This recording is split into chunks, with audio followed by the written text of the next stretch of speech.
everybody. I'm Eddie Brill. I'm one of the hosts, co-host of OG Talk, which is filmed at the Organic Grill, thus the OG. The man behind all of it, my co-host, Vlad Grinberg. Hey, Vlad. Hey, guys. How are you? Vlad's the owner of the Organic Grill, and we have this incredible video show on YouTube. But now the world has become a Twilight Zone episode, and we're all sheltered in our houses. So we didn't want to stop doing what we're doing, so we created this OG chat, and it's behind closed doors because, of course, the restaurant's closed down, and we're hiding behind closed doors. But we're lucky because our guest lives in Los Angeles, so even if she was, this week she's home in Los Angeles, so we have her on Zoom. We're very excited. TANYA O'CALLAGHAN. There's a G in pronounced. There, but really, really happy to have you. And thank you so much for being our guest on this OG chat. Thank you for having me in my little virtual box. Yes. And it's almost like, it should be like a game show where you win prizes or the Brady Bunch. I don't know if you saw that as a child. It was, we have a different little family. Oh, yeah. So Vlad says he knows you from the Organic Grill, and he just mentioned earlier that you can pack it away. When was the last time you were visiting New York and came by the place? Well, I was in New York just before everything went down on lockdown. It was the last place I was actually in. So I left around March 15th, and I didn't get down to you because everything shut down, but I was on my way. But before that, it's probably been about 6 months. March 16, right? Yeah. Yeah. And I was supposed to be there an extra week, but I got alerts to get out with my flight, so I had to change my flight. But usually when I'm in New York, I'm definitely down eating an entire menu, which shocks him every time. And even though your affiliation with Organic Grill is very, very important, it's not what she's famous for, right? She's famous for knowing Vlad. That's what she's famous for. And that's you're an incredible bass player. Everything I've read about you is not only are you a technically terrific bass player, but you have the performance skills that makes you stand out above, a lot of other performers. Bass players, there's a lot of very famous ones. There's a lot of very famous studio bass players, and not everyone, stands out in the crowd. So what everyone has said about you is that you're this incredible performer. Have you always been, since you're a kid, this crazy performer, want to be in the crowd in front of people? Absolutely not. Quite the opposite, actually, contrary to popular belief. No, I didn't even pick up a bass until I was about 18. I was 17 or 18. I spent my entire life prior to that working with animals in animal rescue shelters. That is my background. Animal welfare. I did for 10 straight years. And then I picked up a bass around 17 or 18, and my life took a bizarre shift, and I became obsessed with bass. Why the bass? Why the bass of all the instruments? I think I've always been drawn to just rhythm instruments. I love the frequency of bass and drums. It's always been something that my ear just naturally was more attracted to. I never played guitar. I'm not a guitarist who turned bass player. In fact, I'm a terrible guitarist because my hands are too stretched out from playing bass. But I got involved in bands right away. Like I'm self-taught completely. So I just joined bands within like a few days of picking up a bass. I was in a band, and that was like my teacher. So to your question, I was actually very shy at the beginning on stage because I was terrible. I was learning.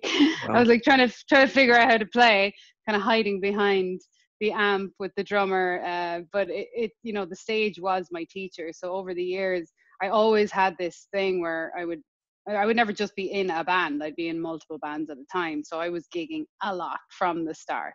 And I think just over time, stage just feels like home, honestly. I hate being in the crowd because I get a little like claustrophobic, and I want to be performing if I'm watching a band, but I just love being on stage. How does that affect you now that we're shut down? It's weird because it's kind of two-sided. I've been touring so heavily for the past 6 or so years, especially since I moved to the States, that I'm happy of the physical break of touring because I haven't had an opportunity to have this much time just at home in one place. But at the same time, it is kind of peak season. I was due to be on the road all of April, May, and most of June. So it's kind of two-sided. It's like I'm happy to be able to rest consistently and get all this other work done on other projects, which was harder when I was on the road. But at the same time, obviously, I'd love to be out there entertaining. Right. All right. So before we get to the bass stuff and the college you went to and your father, the story of working with your father, you talked about the 10 years that you were a kid in the Midlands, I guess. You were northwest of Dublin. I'm not sure the name of the town, but you were there. Mullingar. Mullingar. Yeah. Right. So you're in Mullingar, and you fell in love with animals, and you started working with them. Tell us about that. Yeah. Well, one of my first memories ever, really, my most sort of obvious memories when I was a kid, is just this innate instinct for animals. As soon as it's like what I remember, it's just always being like, if there's an animal, I have to go to it. And this is since I was a toddler. So, you know, I drove my parents mad when I was young because I was just arriving home with every cat or dog or whatever in the neighborhood. Even if they weren't stray and they were just the neighbors, I would bring them home anyway, thinking that they needed to be looked after. So I just always was very drawn to animals. And then when I was in school, when I was about 8, a teacher took us for like a day trip to an animal rescue shelter when I was 7 or 8. And it was like a day trip to learn about a not-for-profit animal rights group, or I can't remember the exact context of the trip, but I asked if I could volunteer there. And I was supposed to go out for a weekend, and I stayed for 10 years. And it became my second. What were the kind of things you were able to do there? So it was entirely volunteer-run animal rescue shelter just outside my hometown, about 15 minutes. And it was a couple who started just rescuing a few dogs, and then it just, like, the demand for what they were doing was so huge that they had at a minimum 40 dogs at a time, and they had a lot of cats, and they had goats, sheep, chickens, everything. So they kind of, like, over time just expanded on the land that they had to set up whatever animal needed rescuing. So when I first started there, I was literally going in and cleaning up after the dogs, the yard. My parents were probably looking at me going, really, this is what she wants to do? This is interesting. She likes cleaning up dog poop. But it was, you know, I learned so much there. Those 10 years working there, like, they became my second family.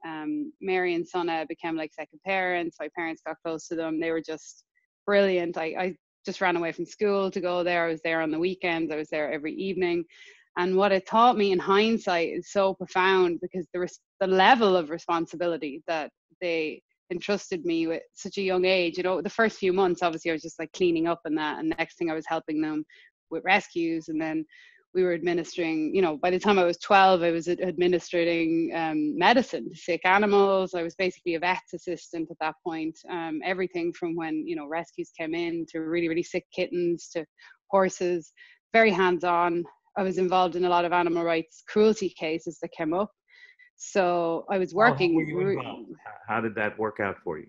So we would be called out to cases that would get called in, sometimes anonymously. You know, someone in Mullingar would call and say, hey, I know there's a guy keeping, you know, dogs locked up in the back, and, you know, he's not feeding them right or whatever, or farms that weren't treating their animals right, be it domestic pets or farmed animals.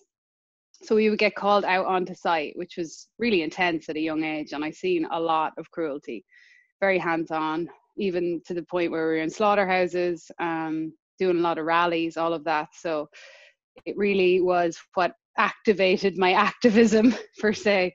And, you know, so at some point then in my mid-teens, I had to step back from it for a minute because I seen so much cruelty. I was so heartbroken. I just couldn't get my head around humans at that point. So as I started to get more and more involved in music, I started to see like this segue of having a platform and using it for this passion. So they started to intertwine then at a certain stage, both of my passions. But that working there and volunteering there for so long really, really shaped me.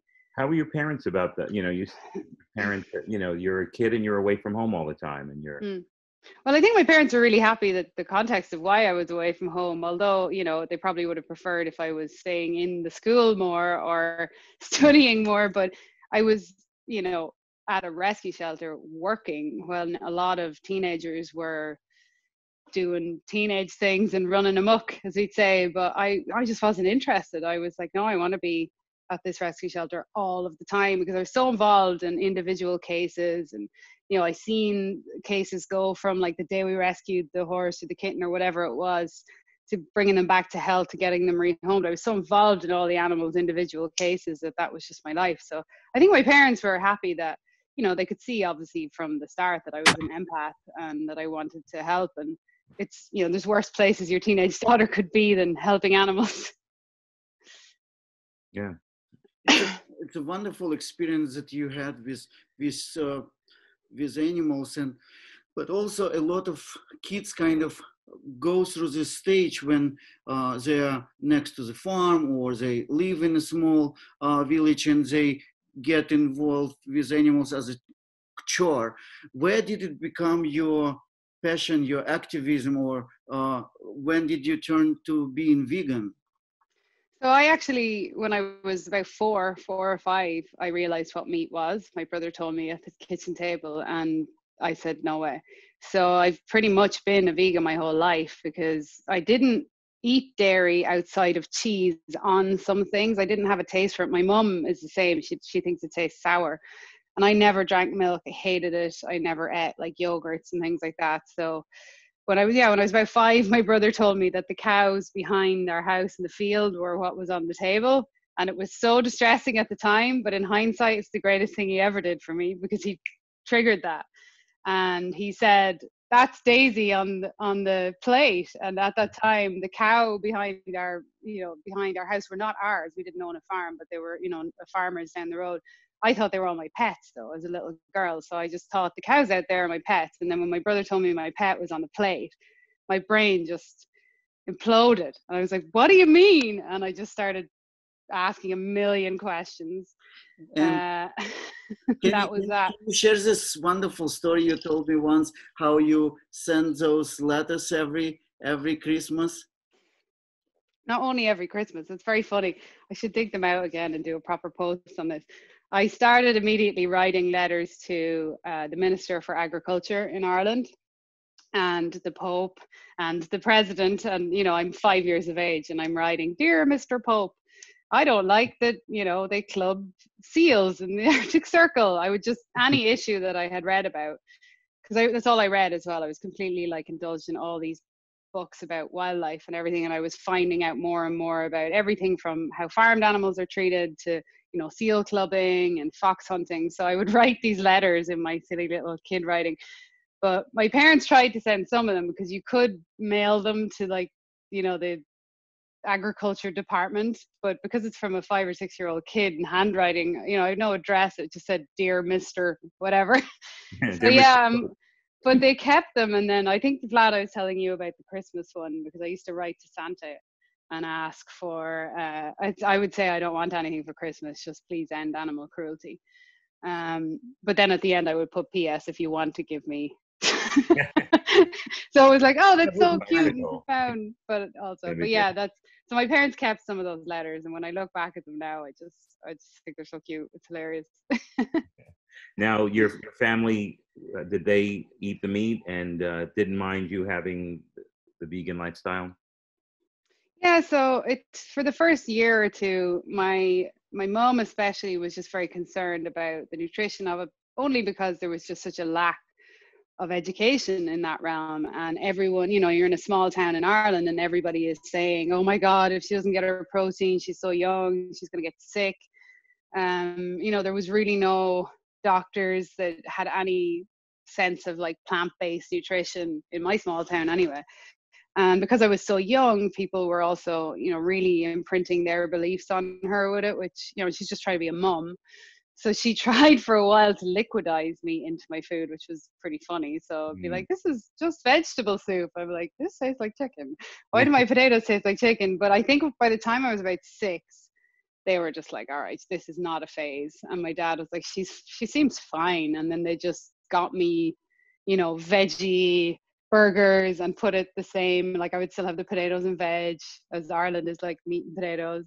Yeah, they all eat meat. They still do, but very little now. Very, very little now. They're almost, you know, at least 5 days a week plant-based. Most of my family now, because they had to listen to me for 25 years. Yeah.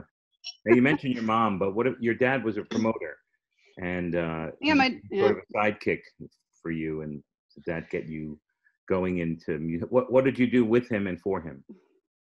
So my dad's background was promoting in Canada more so, and then also when he came home, my parents lived in Canada for a couple of years, and he was really getting into it. But then obviously when they had kids and it was the 80s and there was a recession, he did like what any great father would do and went heavy to work to provide for us. My mum was home minding us and a bunch of other kids.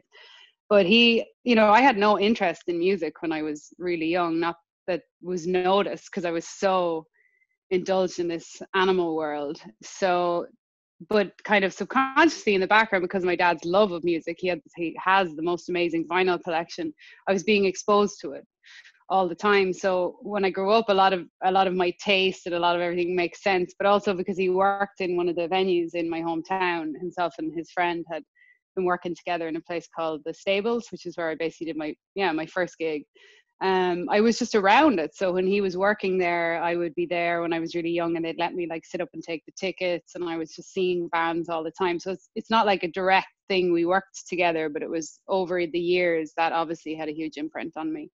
And I definitely didn't fall far from the tree with my dad. I'm like, very, very like him with my stubbornness and my outspokenness and my love of music. Well, you ended up going to New Park, the music college, and I did. And that's one of the the best in the world. Was your dad behind that? Is that something you said to your parents, please, I'd love to take my music to the next level?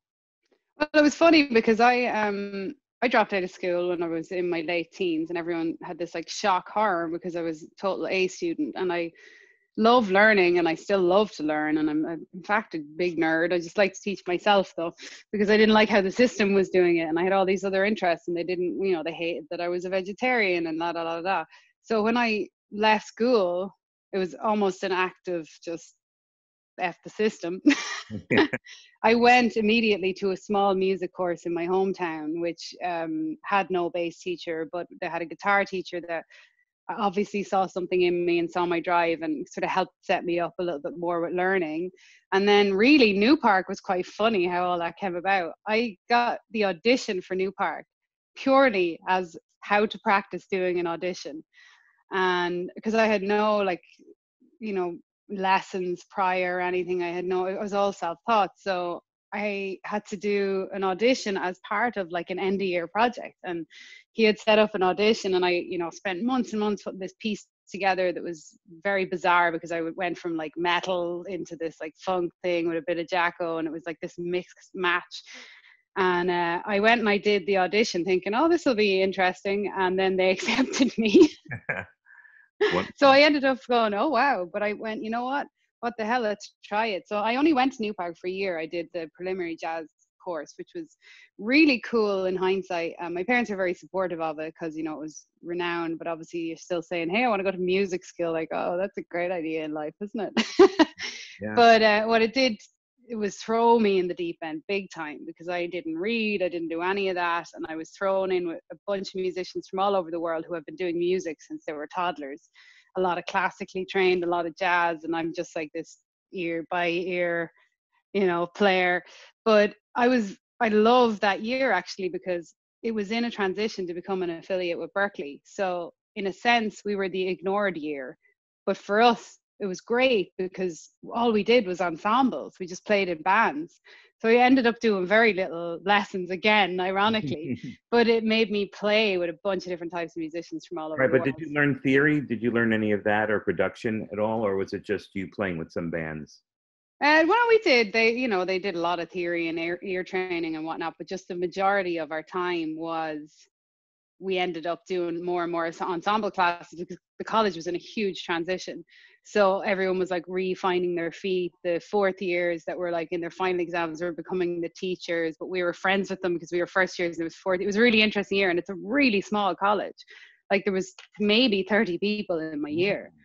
Very, very small college. So we did a lot of that and a lot of just out and jamming. So it pushed me in that sense. But the reason they really wanted me to stay and do the jazz degree, but I've always just been a gigger, and I was getting offered gigs, and it was interfering with, you know, what they expected of a jazz degree student. They want you to practice for 9 hours a day. I'm like, well, I want to play gigs, and I don't come from, you know, a pot of money that I can just pay to stay here and do a jazz degree. I was being offered tours and gigs at this stage. I'm like, I want to play. So that's the player I am. I want to be out playing. I can't sit in my bedroom for 9 hours and practice scales. Not that there's anything wrong with that. It's just not me. So you choose to be a session musician. How this is different? How your life is different comparing to musicians that belong to one band only? I mean, chose to be a session musician is an interesting way to put it. I feel like I just fell into this bizarre sequence of events. I think I've always just been of the opinion that, well, for me, I've always wanted to do multiple things in general in life. But I had lots of bands over the years where I was mostly focused on those original bands. But when people would call and say, oh, hey, do you want to play on my record? Or like one-off TV backing band, I would just say yes to everything. So then you start rotating in a circle of musicians that do that. And I didn't really know what that was, but I would be doing, you know, Saturday night backing band. And then that artist would go, oh, hey, I'll use that backing band to go on tour. You know, one-off. Huh? Exactly. The wrecking crew. You were like the Carol Kay of Ireland. Oh, Carol is the queen. Yes. I love her. But yeah, I just always said yes to all the projects that asked. And I think that ended up making me like a hired gun, as they'd call it over here. And then when I got a call to work with Maynard Keenan, when I met him and did that, it just, my brain was like, well, if I can work with people of that level, maybe I should move to the US and try there. And that's kind of, I just always follow my instinct. It's very strange. I'm like, how did I end up here? And what happened to the activism at this point now that you're full force playing the bass?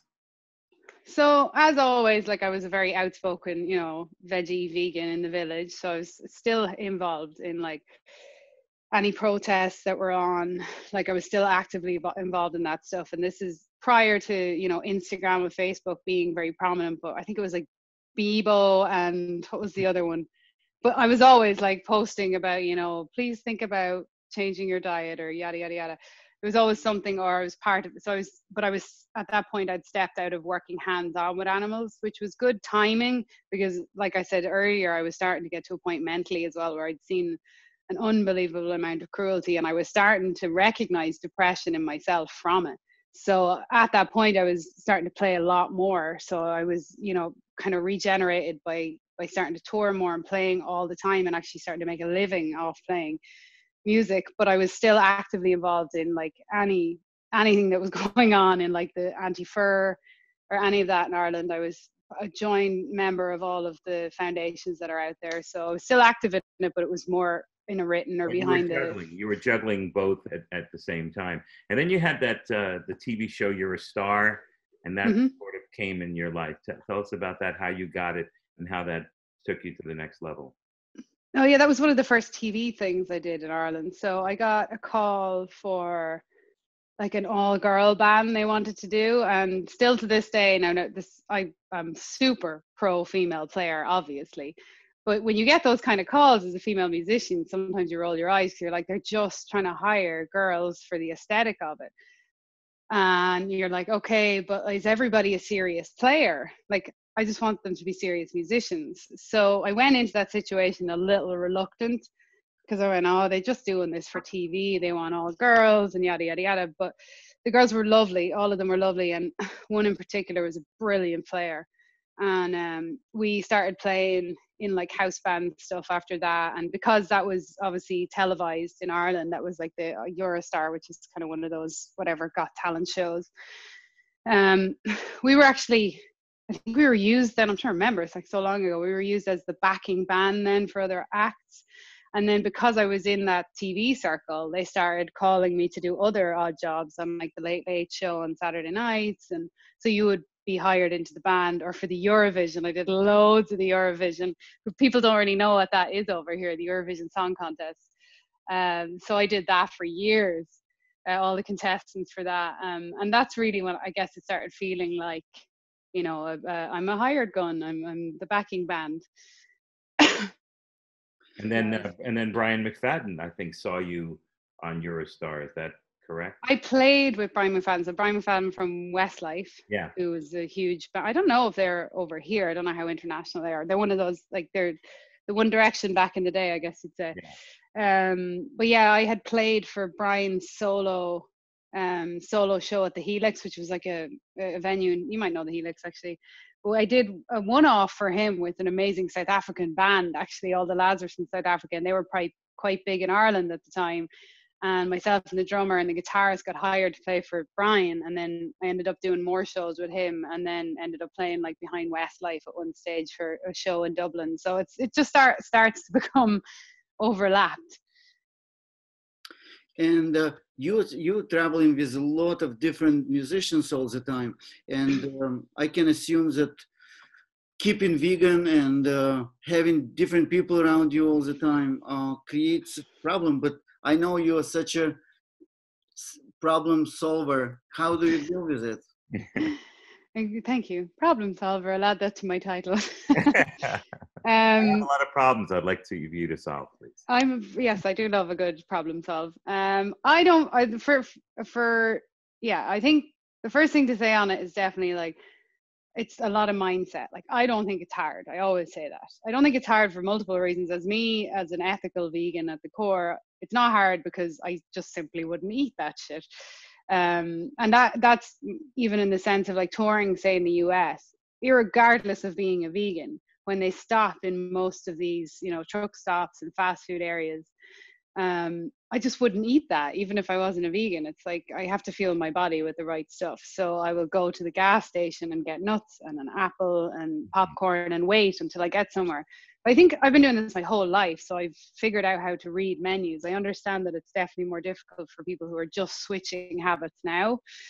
But I order sides. Like, every menu has sides. Everywhere has vegetables and potatoes. I'm like, hey, politely ask, can I get those as a dish? And it's just there would be no question. So a lot of it is your mental approach to it. It's not hard. It's so simple to be plant-based, especially nowadays and anywhere. And to the point where, as Vlad knows, myself and Derek from Sepultura have started a show because we're like, we're going to show people how easy this is. It's so easy. If we can do it and tour all over the world and some really remote places and still be thriving. And I should come clean. I asked this question just to show that there is no problems that Tanya can't solve. Like, I always think in my mind, does she ever complain about anything? I never heard her complain. She always talks about ways to do things differently. She's very humble, but she travels with Dee Snider from former group of Guns N' Roses, and those people are not vegan, and she shows them the beauty of vegan food all the time, not in a way like throwing it on them or like trying to scare them about diseases. She's very polite, she's very convicted, and she's such a strong, quiet force that never backs down. That's the fun part, because if you're surrounded by vegans all the time, which is, vegan utopia in your head, but there's, you got to meet people where they're at, no pun intended, meet people where they're at, most saying that. But like touring with Dee and Steven, for me, it's fun because I'm going, well, obviously it's fun on the music side of it, but to be surrounded by people who are so like, oh, veganism, I'm like, wait till I show you, this is so awesome. And then we end up having fun with it because I, as an Irish woman as well, I have a very thick skin, and working in all this, very male dominated industry in a very anti-vegan world for a long time, you've just heard it all. So it's like water off a duck's back. And for me, it's more enjoyable to show somebody who has no idea how wonderful the food can be a brilliant meal. So we would end up having vegan nights on the tour, and all these roadies who've been on the road for 30-40 years of Twisted Sister, like, oh, what are we going to have? Salad. And then I'll bring them somewhere like Organic Grill or wherever, and they're like, whoa, I had no idea plants could be this amazing. And then you're like, hey, and you leave that nice memory with someone. Whereas if you're coming at people being very preachy and aggressive in your approach, which I was as a young activist, I was the meat is murder girl throwing milk on the floor, but you learn that doesn't work. Yeah, I had the same situation. The way Vlad introduced me to you originally was the video of Highway to Health. Can you tell us a little bit about that? Oh yeah, my baby. I love this project so much. This is like my dream project, and it's just all friends working on it, which is amazing. So it is, yeah, so Derek Green from Sepultura, who's a good friend of mine, also a touring musician and long time veggie vegan as well himself. Both of us are basically lifelong at this. You know, we were talking, he was in Dublin with Sepultura and I had a layover, and I was starting to film for like a documentary idea where I was interviewing a bunch of different people from all walks of life talking about environmentalism. But we were just sitting in Dublin discussing how, you know, who wouldn't want to have a travel food show, because we were in my friend's vegan restaurant in Dublin, and Derek was developing an idea on paper as well. And when we showed each other our pitch decks, we were like, this is basically the same thing. Let's join forces. So about 2 years ago, we started talking about this, and both of us were touring really, really heavily at the time. I was at Dee Snider and he was out at Sepultura. And my two best friends in Dublin are an amazing production company. So we said, you know what, let's try and get a little pilot together, a trailer, just to get in our heads what's out. And we started developing that with like existing footage. That's how I met Vlad, and I was filming there after as well. But it is basically gone from being a little idea on paper that was kind of like traveling and food with musicians to huge production, like game changers level production, as we say, you know, everything ready for streamers. And it's gone way more than just food. Like obviously food is involved, but we've been on board with Sea Shepherd in Mexico. We did a whole episode with them. So we're talking about ocean conservation. We talked to Ford Motors about the automotive industry. So it's become about everything environmental, and we're finding stories. We have a lot of celebs involved, but we also have a lot of just brilliant everyday people who are just doing small incremental changes to make the world a better place. So it's everything from like restaurant owners like Vlad to, you know, the captains on Sea Shepherd to Moby and Caf on D. And so yeah, it's turned into a huge production. So now we're at a very exciting phase where we've shot half a season. We toured it for 6 months almost. In between Derek and I's tour, we would find the 2 or 3 weeks. We went to Brazil, we did LA, we did Cleveland, we did Ireland, and we just like fitted in between all our touring, and we shot really, really like a lot of amazing content. So we're just editing now, and it's not out yet. Not out yet, but we're hoping to be in a you know, tizzy with the streamers soon. You're right. So yeah, but it's pretty astounding, and because I flew around for months to a bunch of different conferences, to like plant-based business conferences, and I was trying to seek out investors in that realm, because I didn't want to do a little show or a little production. I want this to be huge, because for some reason the world doesn't have a plant-based travel food show. And I'm a huge fan of Anthony Bourdain, which is sometimes controversial to vegans, but it wasn't about the food with him. What he did for culture, what he did for opening people's mind was just fabulous. He was just a brilliant, brilliant human. And you take the food out of it, vegans are always like, yeah, but he ate so much meat. I'm like, you didn't see because you were blinded by that aspect of the show. But what you didn't realize was how he was breaking down stereotypes. So that's an approach and a style that myself and Derek and my production team feel really strongly about. So it's introducing the world to people that they would never think to talk to, and finding out. What's the most incredible thing that you've learned along the way that you didn't know before you started filming this?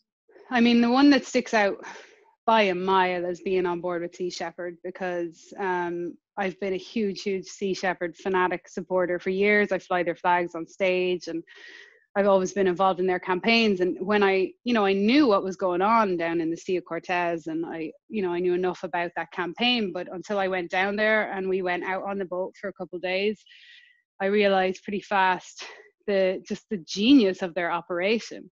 So we went out at night and watching their technique of pulling nets and just learning that side of it, and how it's entirely, I had no idea, it was entirely volunteer based on board as well. So these people give up 3 months of their life, and they live in cramped quarters. So we were used to that from tour buses, but being on board with them was just a whole new learning curve, because I'm very into direct action activism. that's my kind of activism. Like, it's great doing loads online stuff is so important, but what really strikes a chord with me is direct action. So those guys are just so direct action, and when I seen it in front of me, it's like, you know, we're having a conversation with the captain and the first hand, and then suddenly it's like, we got to go, and they get a call and go flying out to the middle of the Sea of Cortez, and they're pulling nets, and there's literally pirates throwing stuff at us on the boat, and you're going, oh my God, this is insane. And then they're like, all right, let's go back and have lunch. So just learning that side of like the intensity of work that they do was incredible. And also Ford Motors, we had a great talk with Lyle Waters from Ford, and how their new Mustang is vegan almost by accident, because it's more renewable to have cactus leather. So I had no idea that there was cactus leather seats. But yeah, there's endless things. We learn stuff every day. That's the beauty of life. Yeah, I can think of a better representative of vegan movement and better person who hosts a vegan show as you and Derek. This is a really good partnership and duo, and I'm rooting for you guys. I hope you're doing more shows, and I'm actually very excited to know what's next. Like, who do you plan on interviewing on your show? And I know that you're working on your original music projects as well. Trying, yeah, that keeps getting put to the sideline. It's a funny thing when you're a hired musician, because, you know, music in a sense does become work, which is almost sad at times, because I find like, oh my God, but now that I'm off the road, so I can put the time aside, but I'm so deep into pitching this show with the team. We're so deep into editing that my whole mind is in that. But we have so many people lined up, and what we really want to do is an international syndication, because this project is not just like a quick sell. We're trying to sell to a network, to a streamer. It's a mission aligned project. So the whole point is the most eyes possible on veganism in a positive light, because we don't even really go on and on about the vegan. It's just about, you know, it's so broad. It's so broad, the topics within it, that we can have anybody on. And we literally want to have like hunters to, you know, vegan chefs. We want to have people, we want to open healthy conversation, because that to me is something that's just essential in life. Just because someone is your opposite does not mean that you can't find a middle ground and have a conversation. And you're the perfect example of that, and the kind of people you've dealt with your whole life. How can people reach you? I'm pretty easily found. So the place that I'm most active social media wise is Instagram. So that's just at TANYA O'CALLAGHAN _official. I'm not really on Facebook, but you find me there easy. The accounts are linked. If you want to watch music, I'm all over YouTube. Just put in my name. And my website is tanyaocallahan.com. I also do public speaking, which is leadershiprhapsody.com. And you can find me on LinkedIn as well under my O'Callahan. Great. Well, we thank you so much for joining us today. You know, it's so nice to meet you. Vlad has talked about you over and over and over again, how wonderful you are. And, you know, it's just a real pleasure. And, you know, we will love to eventually get you on OG Talk when we get back to the restaurant, or at least come and join us for a meal so we can laugh and eat that delicious food together. Absolutely. OG Talk, where OG Chat is our little subset show here. It's not little at all. It's going really well. We're so proud to have you here. Yeah, for the punters out there, or the fans, as they say in America, please go to OG Talk NYC, like us, subscribe. I want to thank Rick Cannon, our producer, Sarah Tate, our researcher, the incredible Vlad Grinberg, the owner and the impetus behind all that. And for Tanya O'Callahan, I'm Eddie Brill, and thanks for being part of OG Chat Behind Closed Doors. Thank you. Thank you for having me.